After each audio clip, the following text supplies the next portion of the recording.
welcome back to my channel. So glad to have you here again today. I have a what's for dinner video that I hope you will find some good ideas and inspiration from.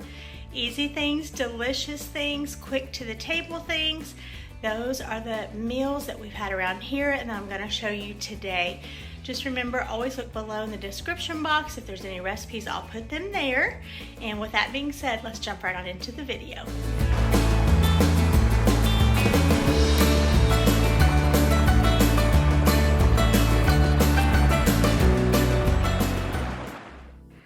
This is the first meal that I am going to show you here today on the video. This is beef and noodles, homemade mashed potatoes, corn, and carrots. This is a favorite of both James and me. I grew up having beef and noodles pretty often, and so my mom would make a roast and then cook some noodles, and it's actually pretty simple. Same concept as chicken and noodles, just with beef. So let me show you here exactly how I put this together.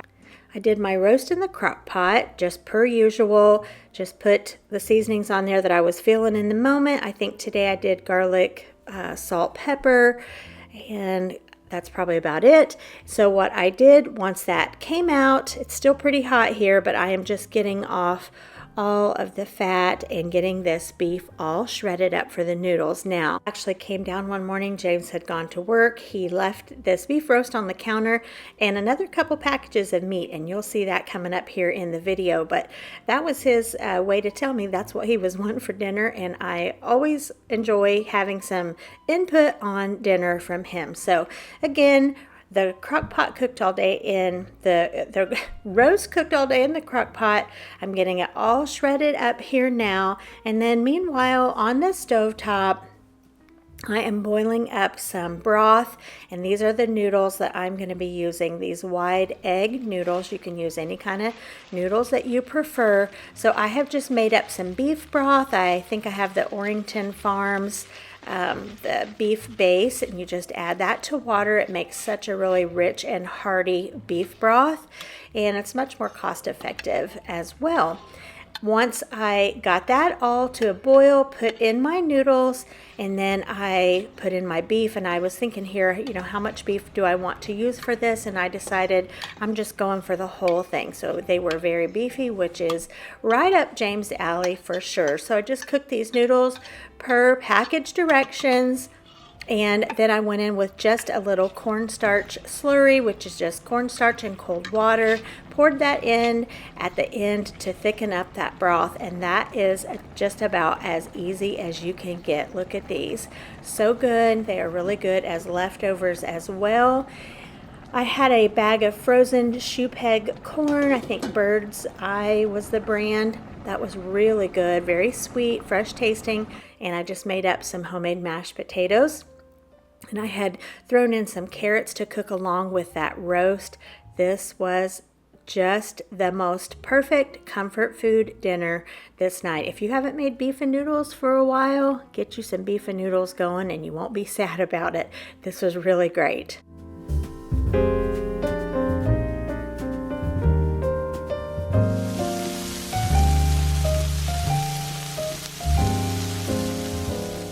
Now this is the meal I told you James had brought in a couple things and put them on the counter, letting me know that that's kind of what he was wanting.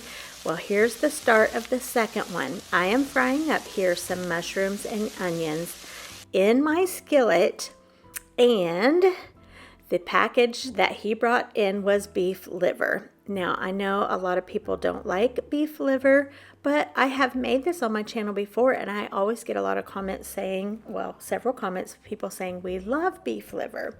So look away if the look of liver bothers you. But to me, it's all just basically one and the same, whether it's ground beef or a chicken wing or a chicken leg or just, you know, it's all just raw meat of some sort, so it doesn't bother me. And I actually enjoy beef liver as well, but James especially loves beef liver. So as you have seen the past few videos here, I have gotten into the cubing phase of my life, and I have done some bites, cubed up meat. So I did Swiss steak bites, I did cube steak bites.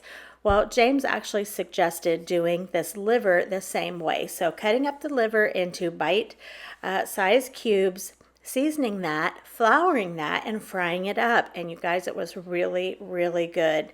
So that's what I'm doing here. I just did a little salt, pepper, garlic, our favorite things. And then I'm going in with just a light coat of flour. Just getting that all tossed around here, kind of pressed in to where it's kind of clinging there to the beef liver so I can get a little crispy breading on that when I go to fry it. I had removed the mushrooms and onions from the skillet, just put those on a plate and stuck them up in the microwave to stay warm. And then I'm frying this in bacon fat, bacon grease. Gave it a really, really great flavor. And I'm just doing this, the skillet is medium to high right now just to get that crispy coating going, and then I just reduced it to medium, and it didn't take long at all. I didn't want these to overcook and be tough. At the same time, you know, I just wanted to make sure they were thoroughly cooked through. It didn't take long at all, maybe, I don't know, 5-ish minutes on each side. I didn't time it, but that would be my guess.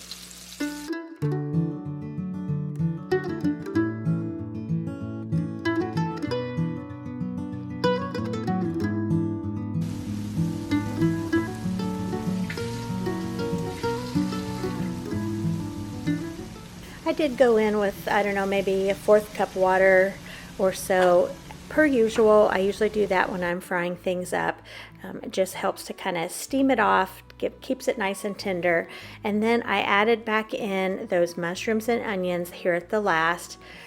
This was really, really so good. If you like beef liver, this is a way to possibly cook it up if you haven't done this before. We had some leftover noodles, some leftover corn, and I just put a little bit of A1 sauce on top of my beef liver. Like I said, this was really good. Just good country supper, and James absolutely loved it.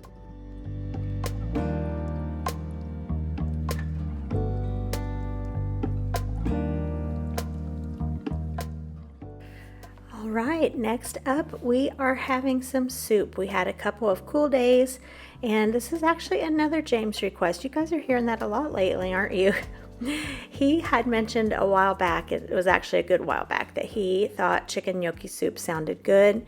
I hadn't made that in a long time, and he just thought that sounded good. So I had all the stuff for it, and you know, we get those cooler days sometimes, and you just think, okay, how about some soup today? So that's what we are doing here.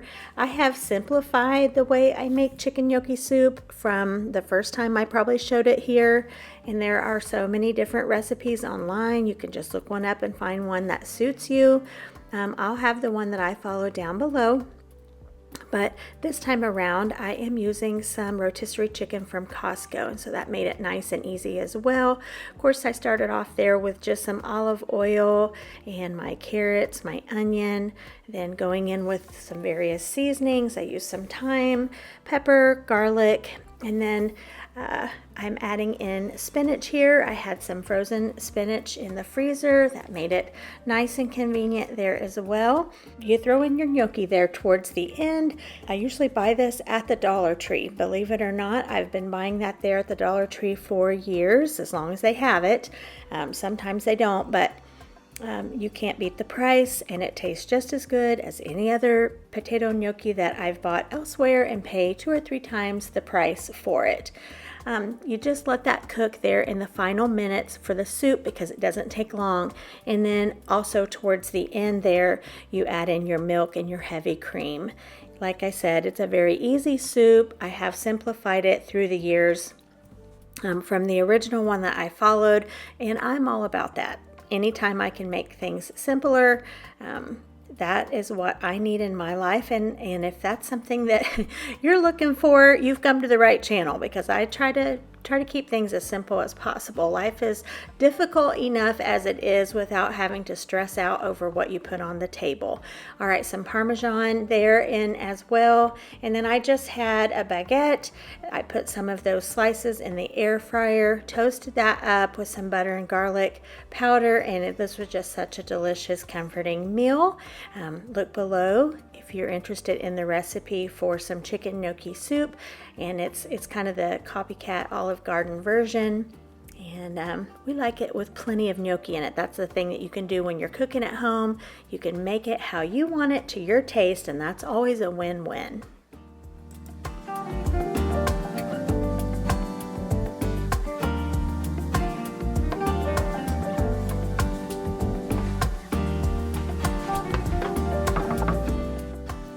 Continuing on with the Costco rotisserie chicken, I tell you, it's just such a great price for $4.99. You get a really nice sized rotisserie chicken, much bigger than you usually get at Kroger or elsewhere.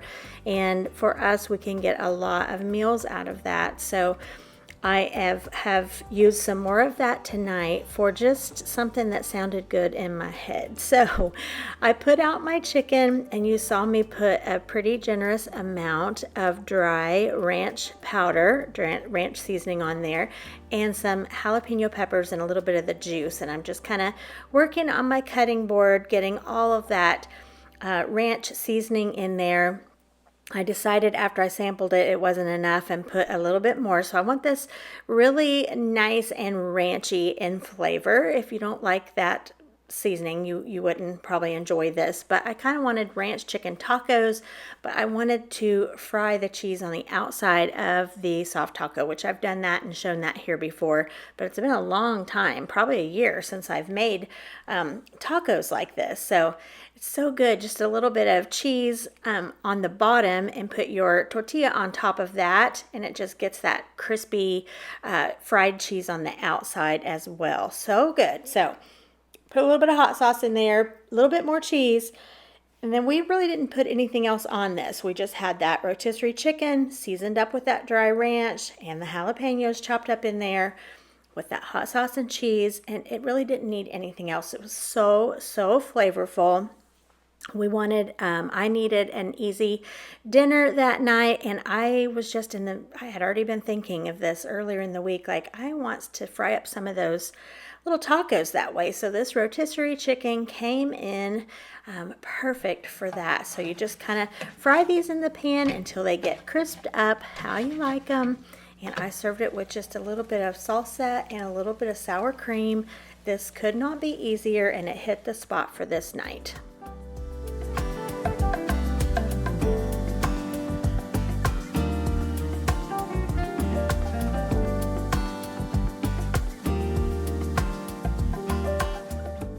Now this particular morning, I decided to use up a few little cucumbers that I had. So this is my little cucumber salad recipe from eons of years ago. I've always loved like a creamy cucumber and onion salad. So I pulled out my little recipe book from, like I said, a long time ago, just to refresh my memory on what I used for the most part in this. Y'all know that I usually do my own thing. But I followed it pretty similarly. I had quite a few little cucumbers that we had gotten when we were over in Amish country, and I just thought how delicious this salad would be. It's just so cool and refreshing. And I should say, one of the main reasons, when we were there, we went to Mrs. Yoder's kitchen for lunch, and they had the most delicious cucumber salad. And so when I bought these little cucumbers over there, a little farm stand, I did think, man, I need to make these at home. So I am using a red wine vinegar this time around, and you know what? I really liked that. I am not a vinegar fan, and the red wine vinegar I can tolerate much better than some. This I felt like really gave it a nice little flavor. I also put in some dry ranch into my mayonnaise, and like I said, and like you guys know by being here, you know I make what I'm feeling in the moment for the most part. And so This little dressing turned out so good. I put just a little smidge of sugar in there, put it over the cucumbers and the onions, and James didn't eat any of this. He's not a huge cucumber fan, but I had some of this with my dinner this night. I munched on this the next couple of days. I know there's some cucumber things going around right now, I guess, on TikTok or something. I'm not on TikTok, but this is just the concoction that I came up with a few years ago that had the flavor on the sauce that I liked the best. I did sprinkle in some dill, and that was really yummy addition in there. Like I said, this was just really yummy and refreshing. Okay, here in my little pot, I have got a 1-pound bag of large lima beans simmering. Just add the lima beans to, I think it says 6 cups of cold water. I'm just following what it says on the back of the bag.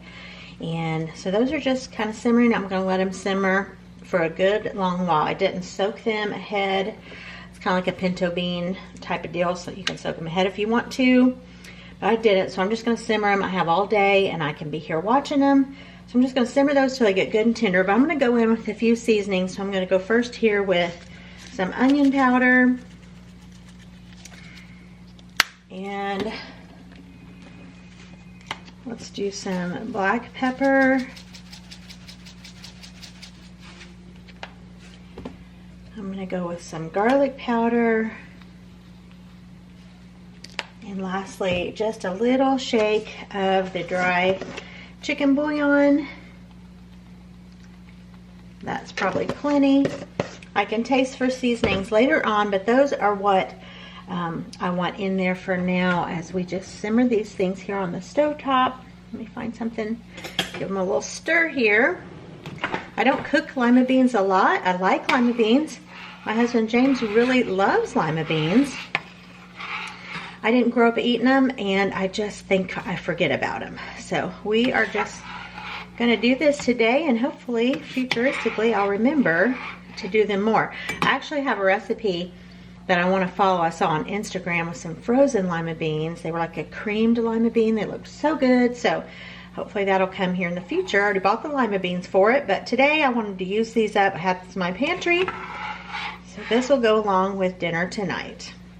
We were in the mood for meatloaf tonight. I don't follow a standard recipe for meatloaf, but I use about the same things each time. Up until the last few times I've made a meatloaf, I have followed a different recipe. And when I say follow, I mean loosely. This time around, I am just using a few things from that recipe that I have really liked. So that is using crackers instead of breadcrumbs. I used Ritz crackers, and then this particular recipe calls for barbecue sauce, so I really like that portion of it as well. It also calls for Lipton onion soup mix, but I didn't have any this night, so I left that out. But it's just a real simple recipe, just a few ingredients, and like I said, this is an adapted version of that because I didn't have everything on hand. So meatloaf is kind of like chili or some of those other things that are so versatile. You do what you want to with it to get your desired taste. And so I really thought this one was good a few times ago when I tried it for the first time. We really enjoyed it. And so I used the ketchup and the barbecue sauce mixed together also for the topping. Morning has broken, my windows are open. Wanna feel the wind blow through my hair. Which way do I follow? What happens tomorrow? I turn to you and hope you can guide the way. Sometimes I give up, just wanna be on my own. Even in the darkest times, you give me hope. So I lean on you when I'm lost my way. I keep holding on for a better day.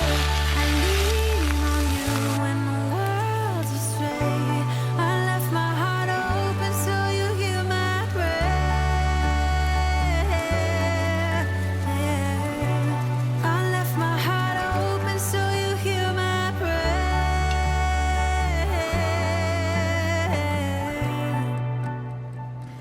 So I am steaming up some yellow zucchini. I bought this also in Amish country. I don't think I had ever seen yellow zucchini before, but I decided I would just kind of fry / steam this up with some onions, add some butter in there. I put in a little water kind of to help steam it along. And then I used garlic butter seasoning and some black pepper and some salt. And I just kept an eye on it, stirring it around and putting my lid on there so it would soften. And then when we were ready to eat, I just went in with some freshly shredded cheddar cheese on top. It was a really great side. And then partway through on my meatloaf, I decided I was going to throw in some potatoes. So I had chunked up some of those potatoes and let those cook alongside, probably for the last half hour or so. And there is the cheesy zucchini and onion. And then my lima beans were a fail, you guys. I let them cook apparently too long. Between the time I checked them last to the next time, they were so soft. They tasted okay, but they were definitely too soft. So that was kind of a fail. Everything else was delicious though. The yellow zucchini and the onions together, that was just such a fresh summer side. We really enjoyed that. So if you've never sauteed zucchini or yellow squash, something like that this way, give that a try. It's really, really good. Thank you so much for watching. Appreciate you being here in the kitchen with me while I've been in the kitchen this week. If you have not yet subscribed. At this point, we are 20 people away, I think, from reaching 12,000. Hopefully by the time this video goes up, we will already be there. But in case we aren't, if you haven't hit that subscribe button, just hit that button. Come on, you know you want to. I would be forever grateful. And for those of you that are subscribed, you're the reason that we are that close, because you did subscribe. So it means the world. And give it a thumbs up. That's also important to YouTube. It lets them know that you like the content and it helps them to push my video out, which helps my channel. All right, you guys, all that being said, you know I love you, I appreciate you much. Have a great week and I'll see you next time, good Lord willing, and the creek don't rise.